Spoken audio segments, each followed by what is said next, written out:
The following program is a production of Pioneer Public Television.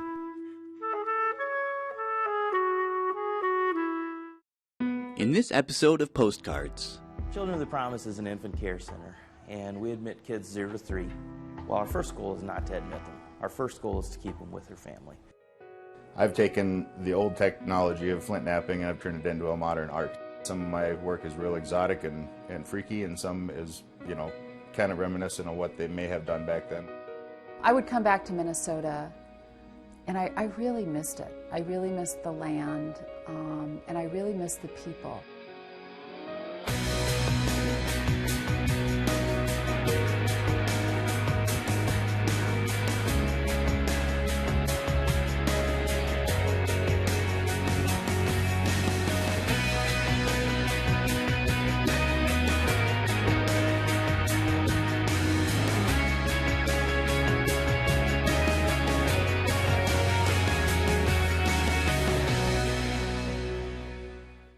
This program on Pioneer Public Television is funded by the Minnesota Arts and Cultural Heritage Fund, with money from the vote of the people of Minnesota on November 4, 2008.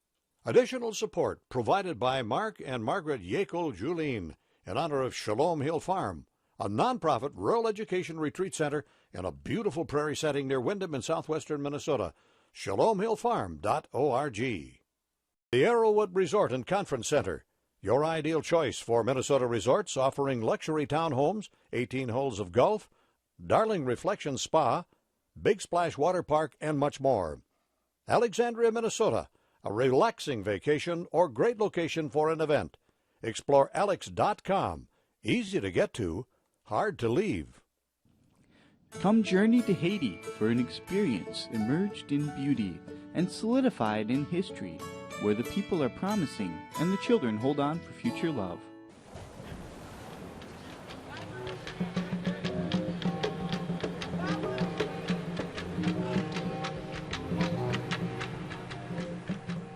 The story of the country starts where all the slaves were brought to this island. This part of the island is where the French were settled. And there's the other part, which is 2/3 of the island, which is the Dominican Republic, was settled by the Spanish. In 1804, this nation, the Haitian people, they fight the French people to get their independence. After our independence, the Haitian people wanted to make sure that they keep that independence. So they built fortresses all over the country because they were afraid that the French will come back and then get the country back again.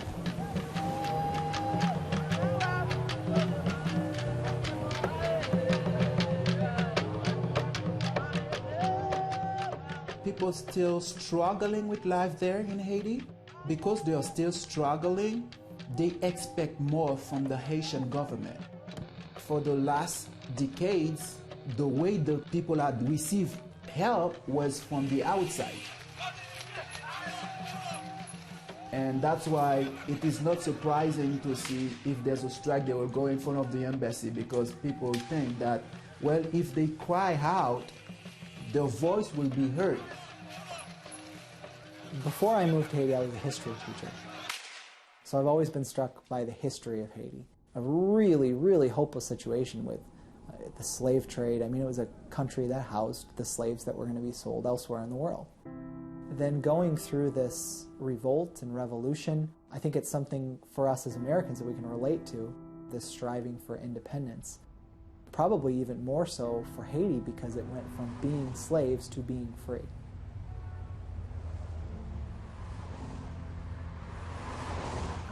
Non pays qui très dur, pays a pas offrir rien, même les moun nan gen ti moun, ils voient l'école, si c'est pas l'argent gain pour voyer à l'université ou pas gain moyen, si ou pas gain l'argent pour voyer ti moun nan, si ou pas gain ou pas travail, ou pas aider famille pour aider on l'autre ti moun do. You see all those children, all those parents actually trying to find places to bring those children they love it's because they're looking for help and they can't offer it.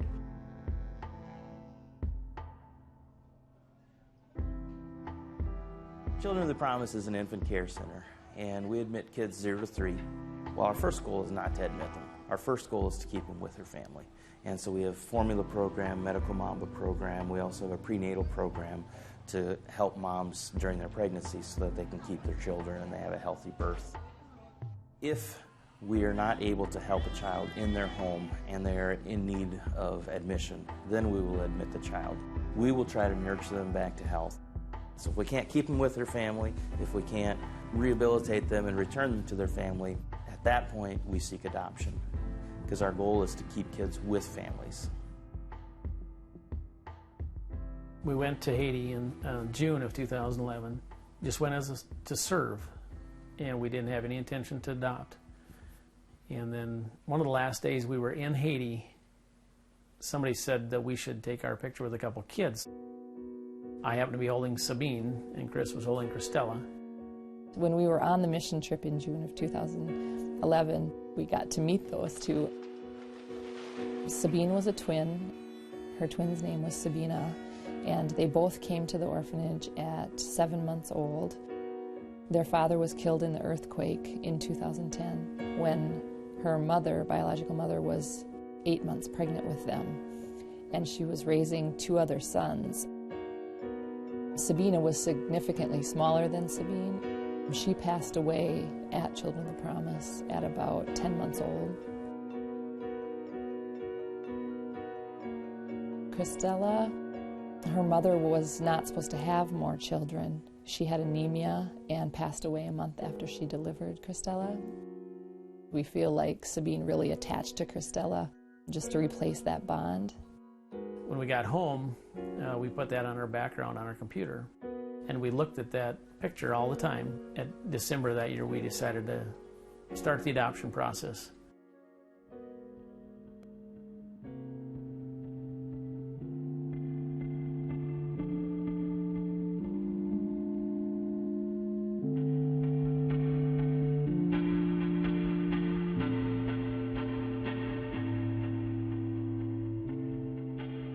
There is a process that early on went in Haiti where a lot of poorer families, they would connect with families that had a little more wealth, and oftentimes the children would go move and live with the wealthier families for a time. The children would basically, be workers or servants for the wealthier families. And so that's kind of wrapped into the history of Haiti. So when we work with biological parents, we have to go through this process of explaining international adoption. They love their child, and they don't want to give up, being able to know their child as they develop. So we're very careful to explain, this is what international adoption is. This is what it will look like. And there's no promises that that child will come back or know you again.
With Christella especially, going to sleep at night is really hard for her.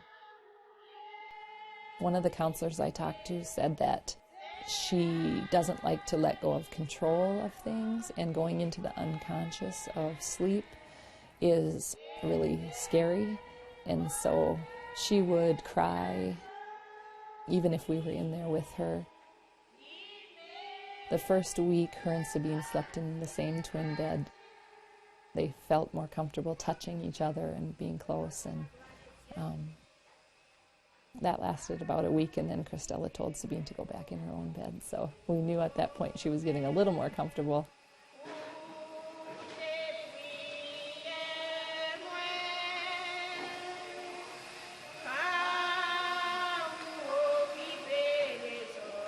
See it through the eyes of the kids. I mean, their entire life, all they've known is Haiti.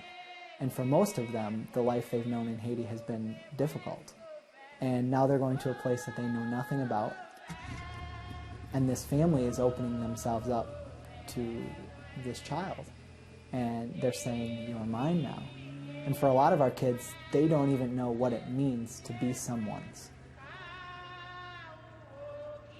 For adoptive parents, it's being patient and walking with your child through this process and realizing that their heart's not going to recognize you as mom and dad right away always. It's not a switch that you can turn on. They still have a lot of emotions from their past that they're going to have to confront. And I can tell you from experience that walking through the emotions that come along with abandonment for our children, it's a hard process. It's heartbreaking. I didn't think that amount of emotion could come out of a little person like that. I think it convinces me again the importance of the work we're doing.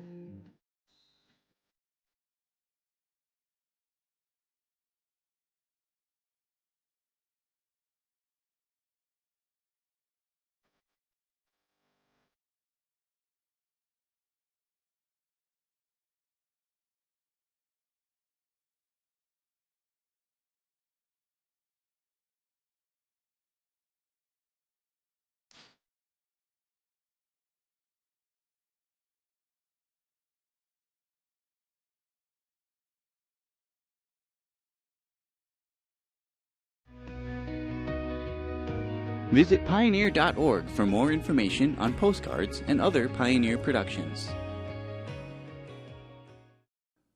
We visit Joel Osmond of Ozstone Creations, who shows us his unique artwork that draws inspiration from the ancient craft of flint knapping. This is one of my little miniature gem knives that I make. The material doesn't come in very big sizes, so I'm limited to the finished size of the product, but the handle is Baltic amber, which everyone's probably familiar with from Jurassic Park. The end cap is ivory and Ballarat marble, and then the blade is from a good friend of mine out in Oregon that digs this Juniper Ridge fire opal. My name's Joel Osmond. I've been an artist, I think, all my life. Natural materials work best for me, wood, stone, things like that. I guess my earliest thought of working stone would have been when I went down to southern Minnesota to the Pipestone Monument. I saw the natives working stone by hand, and I thought it was just tremendous. Very few people around my network knew, anything about the ancients and how they made stone implements. So the more research I did, I got into finding out. And about 11 years ago, I discovered the art of flint knapping and practiced with a guy that demonstrated out at Prairie Woods Environmental Learning Center.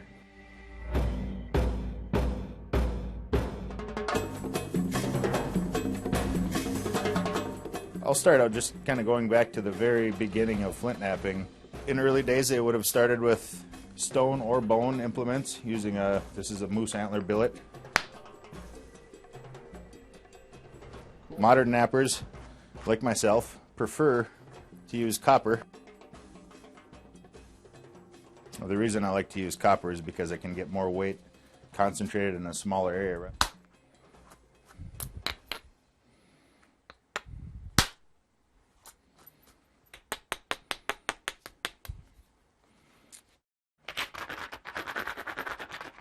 When I use the abrader, I'm eliminating the shards that are left on the end that would absorb my impact instead of directing the force through the stone to make the flakes travel. Now all of these little flakes that I'm detaching can be turned into little micro blades and arrowheads, and they're extremely sharp. This edge is just like a razor blade. But there's a very simple hand axe right there, just made in a couple of minutes. I've taken the old technology of flint knapping and I've turned it into a modern art.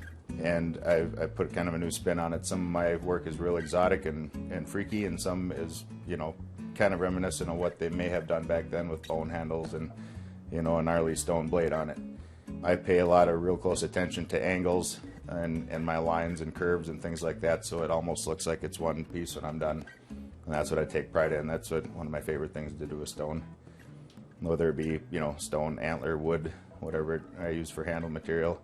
My specialty is making knives, you know, with handles, and none of them represent anything that they would have done back then. This is almost strictly pure art for me. This is one of my more elegant, I guess you would say, streamlined knives, where I want my overall accomplishment is to get them to almost seem as one. The handle is made of Picasso marble from Utah. The blade is made from Pasco coral from Florida. It's been agatized. I actually did this full-time for a living for about 6 or 7 years and did all right doing it. I picked a pattern that people liked and stuck with that, and that's what I sold. Now that I don't have to do it to earn a paycheck, I don't have any time constraints. I get to put my whole passion into this, like how it's meant to be, and now I get to do really exciting new projects and do it at my own pace and pedal as fast or slow as I want to do on it and take my time and make it equal the image that's already in my brain when I start these things. Kind of start some of my projects with just an overall design that I'll draw on a piece of paper. This happens to be a two-piece part. I'm going to use antler for this. This is going to be wood, and then all these will be stone blades. Just a fantasy piece. And this is how it's working out so far. I've sculpted in finger grooves. You'll hold it something like this.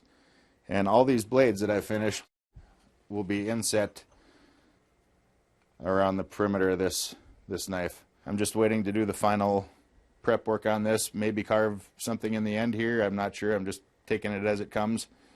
But that'll be a neat piece when it's all done. This is an example of one of my more bizarre knives. I used a coyote jaw, the lower portion of a coyote jaw. I inlaid a piece of mahogany and carved it in the center. And just for fun, I put some porcupine quills out there. That was a really fun one to do, just using natural elements, components, and coming up with a sculpture like that. So these are examples of preforms or bifaces. Bifacing just means that both faces have been worked. And this would be where you would start if you were making a finished point or a knife or a spearhead or anything like that. These have all started from a rock like this. Now this is a piece of obsidian. It's volcanic glass. What I'm doing is I'm thinning the piece down. I'm reducing mass. Man can still not reproduce an edge this sharp. This is actually, a flake of this material is 200 times sharper than a scalpel. I'm going to try to reduce this mass here, where it's all kind of flat here and you got this large hump. I'm going to remove that by knocking it hopefully here and hopefully take that piece out.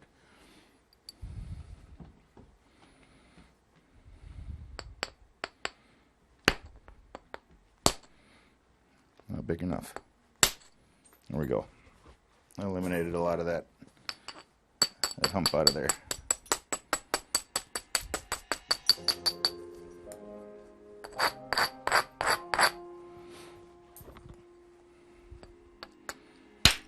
There, and it's gone. This old caveman stuff is fun and all, but you don't get a real refined end object here. It's going to look like something you dug up out of a field. To maximize the use of a lot of these exotic materials I use, like the rainbow obsidian or the opals or things like that, I will actually take whatever size piece I have that I want to conserve. Rather than beating it up like that, I'll bring it out to my saw and actually cut slices out of the stone. That way I can get 5 or 6 blades out of a rock that I'd typically only get 1 blade out of with percussion. I use a series of diamond grinding wheels to work this material down and to carve it into the shape that I'll be using for a handle. These wheels are cooled with water. I have a little tank up here that I fill. It's gravity fed down to each one of my hoods, and each one is a different grit size, so they get from coarse to fine.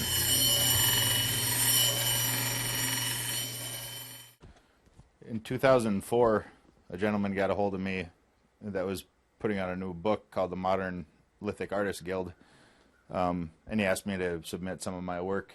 And so in the volume of 2005, the very first volume they made, I got a page in there. There's some of my older knives that I did back then. The most special project I've ever done, which was a knife with a blade I napped out of gem quality Australian opal. And the handle's made out of lapis lazuli from Afghanistan. Inlaid into that is a piece of boulder opal. Many people associate flint knapping with Native American culture, which is true, but it goes back into Europe. I mean, anybody with opposable thumbs, their ancestor was a flint knapper somewhere along the line, and it's been alive longer than steel has been around, so without flint knapping we wouldn't be here today.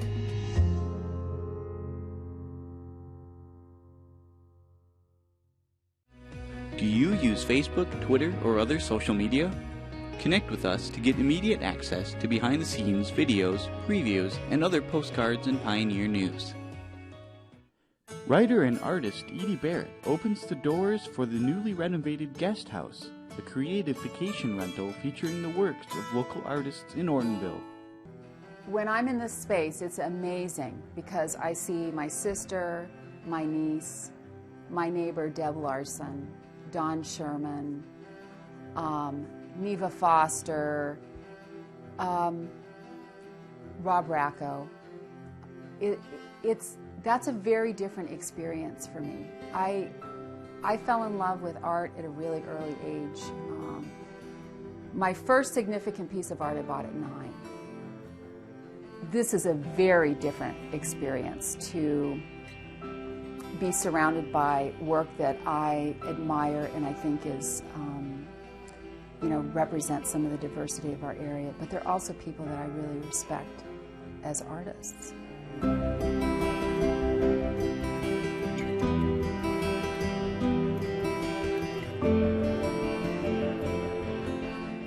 I'm a 5th generation Minnesota Norwegian, and I transferred into the UC system in California, into Santa Barbara, 26 years ago. Or not 26, I lived there for 26 years. I would come back to Minnesota, and I really missed it. I really missed the land, and I really missed the people.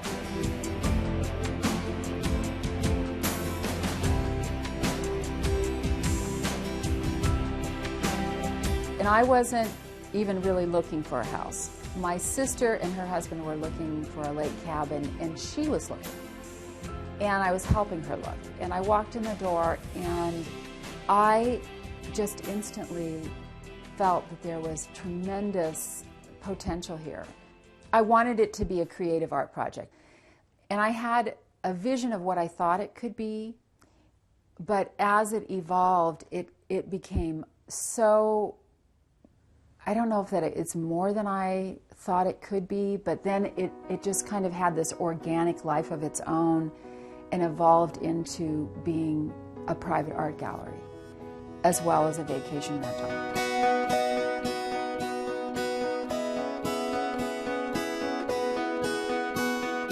There are 9 artists featured here, and I just think it's an interesting reflection of the community, the art community anyway. And trying to be inclusive, there's not wall space for everybody. And I want to have some sense of the aesthetic, that things really go and work in the environment of the house. And so what I realized is the guest room could be the space for a visiting artist, meaning that work could rotate in and out. And then I would have the ability to bring in people whose art isn't here on a permanent basis. I love the idea of somebody else seeing my art and maybe falling in love with it, maybe buying my art. So, if somebody else can relate to my art the same way I do, that is so fun when somebody wants to buy one of your paintings. I guess the flow of the house is so nice. It's a comfortable house. My artwork's not too fussy, so very laid back, and so I think it'll work well in this space.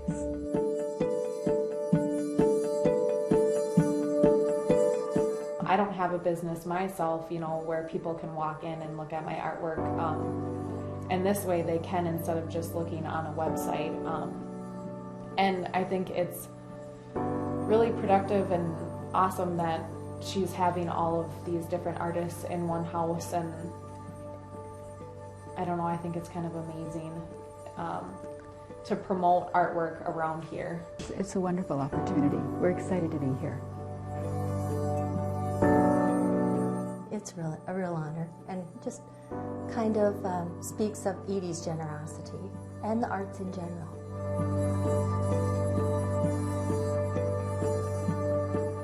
Life is short, so be generous amongst each other, and it generally comes back to you. So that's my feeling of just Edie's generosity in including other artists and showcasing our things, because she certainly has enough talent. She could fill the home with her own.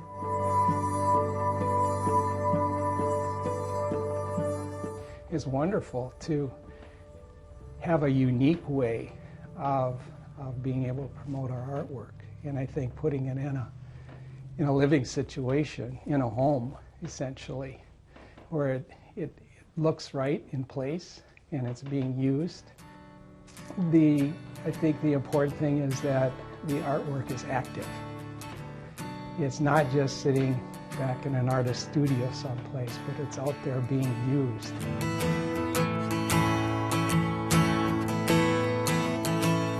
I also think whenever we go somewhere and we have an experience where we stay somewhere, it helps us to understand that community better.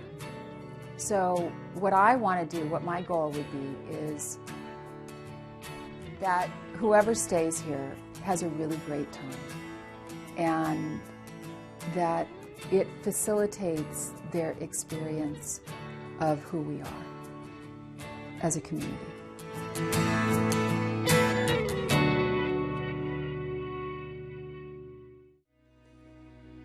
Have you missed a show you'd like to see? Pioneer On Demand has all of your favorite productions available to watch online at your convenience, including past episodes of Postcards. Do you have an idea for the Postcards team? Email us, postcards@pioneer.org. This program on Pioneer Public Television is funded by the Minnesota Arts and Cultural Heritage Fund, with money from the vote of the people of Minnesota on November 4th, 2008.